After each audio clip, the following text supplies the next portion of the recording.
ভালো করে কান খুলে শুনে নিন। যারা বাড়িতে ঠাকুরের পুজো করেন, সে লক্ষ্মী ঠাকুর হোক, কালী ঠাকুর হোক, যে যার পুজো করেন, তো বাড়িতে তিনটে পাপ কাজ কোনো সময় করবেন না।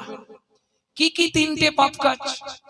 কোন সময় কুড়ি ফুল তুলে ঠাকুরকে দেবেন না। যারা আমার ইউটিউব শুনে তারা নিশ্চয়ই এগুলো জানে। কোন সময় ৩-৪ দিনের বাসি পচা ফুল ভগবানকে দেবেন না।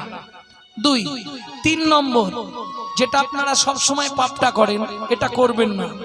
সকালবেলা হাঁটতে যাবার নাম করে লোকের কাছে ফুল চুরি করে ঠাকুরকে দেবেন না।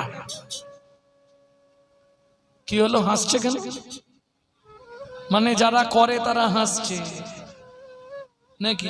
হ্যাঁ, এ পাপ হয়। কোথায় বলা আছে? ব্রহ্মবৈবর্ত পুরাণে বলা আছে, শ্রীমদ্ ভাগবতের ৫